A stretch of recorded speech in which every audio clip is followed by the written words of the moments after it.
관리비가 비싸다고 해서 무조건 관리업체가 문제인 것은 아닙니다. 하지만 비용 구조를 제대로 확인해 보면 충분히 줄일 수 있는 경우도 있습니다. 오늘은 실제 상담을 통해 관리비 부담을 크게 낮출 수 있었던 사례를 소개해 드리겠습니다. 30평인데 왜 관리비가 더 비쌀까? 최근 저희 건물관리소의 한 분이 방문 상담을 요청하셨습니다.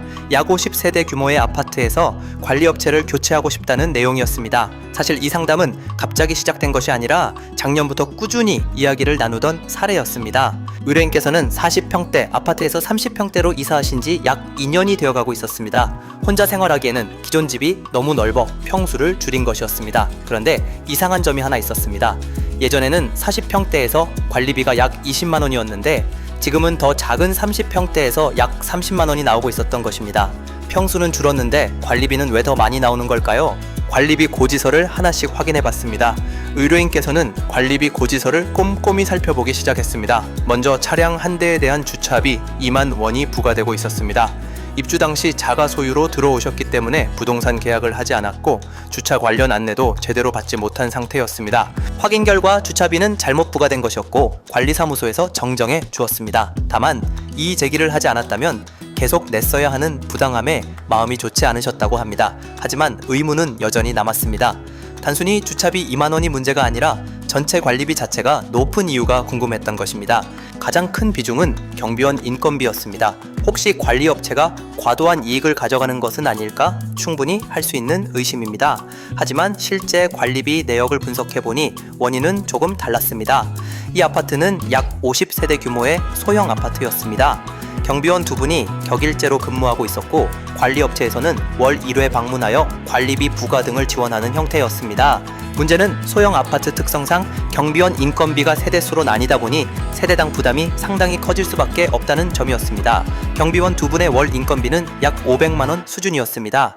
물론 경비원이 있다고 해서 무조건 비효율적인 것은 아닙니다. 다만 이 아파트에서는 현재 운영 방식이 규모에 비해 부담이 큰 구조였습니다. 그래서 다른 운영 방식을 제안했습니다. 저희는 기존 방식을 그대로 유지하는 대신 파트타임 관리 체계를 제안드렸습니다. 보안은 전문 보안업체를 활용하고 건물 관리는 파트타임 관리소장이 담당하는 방식입니다. 관리소장은 건물 점검, 간단한 시설 수리, 분리수거장 정리 등 정기적으로 해야 하는 업무를 수행하게 됩니다. 이러한 업무는 매일 장시간 필요한 일이 아니기 때문에 충분히 파트타임으로 운영이 가능했습니다. 파트타임 관리비는 월 150만 원 정도였고 보안업체 비용까지 포함해도 약 200만 원 수준이었습니다. 기존 대비 약 300만 원 정도의 비용 절감이 가능한 구조였습니다. 비용보다 더 어려운 문제가 있었습니다. 사실 관리업체를 변경하는 것보다 더 어려운 문제가 하나 있었습니다. 의뢰인께서는 직접 관리단 대표 역할을 맡고 싶지는 않다고 하셨습니다. 관리비를 바로잡고 싶은 마음은 있었지만 주민들과의 의견 조율이나 행정 업무까지 맡는 것은 부담스러우셨던 것입니다. 그래서 저희는 같은 생각을 가진 주민들을 함께 찾아보기로 했습니다. 다행히 관리비 개선의 필요성에 공감하는 분들이 많았고 관리단 대표를 맡아주실 분도 찾을 수 있었습니다. 관리업체를 바꾸려면 주민 동의가 필요합니다. 관리업체를 변경하거나 관리단 대표를 선출하는 일은 개인의 결정만으로 진행할 수 없습니다. 주민들의 동의 절차가 반드시 필요합니다.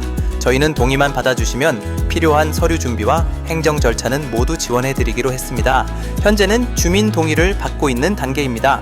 대부분 직장인분들이 많아 한 번에 서명을 받기는 어렵지만 차근차근 절차를 진행하고 있습니다. 관리비는 무조건 줄이는 것이 정답은 아닙니다. 저희 역시 가능하면 이런 분쟁 없이 건물을 관리하는 것이 가장 좋다고 생각합니다. 하지만 현재 운영 방식이 건물 규모와 맞지 않거나 불필요한 비용이 계속 발생하고 있다면 한 번쯤은 점검해 볼 필요가 있습니다. 중요한 것은 관리비를 무조건 줄이는 것이 아니라 필요한 곳에는 쓰고 불필요한 지출은 줄이는 것입니다. 이번 사례도 관리비 자체보다 운영 방식을 바꾼 것이 가장 큰 변화였습니다. 여러분이 거주하고 계신 아파트나 오피스텔도 관리비가 당연하다고만 생각하고 계시진 않나요? 혹시 관리비 고지서를 자세히 살펴본 적이 있으신가요? 저희 건물관리소는 소형 빌딩부터 대형 빌딩, 아파트, 상가까지 관리 업무를 하고 있습니다. 궁금한 점이나 견적은 아래 댓글 링크를 통해 신청이 가능합니다. 지금 바로 구독, 좋아요 부탁드리고 앞으로도 계속해서 유용한 관리 정보를 제공해 드리겠습니다.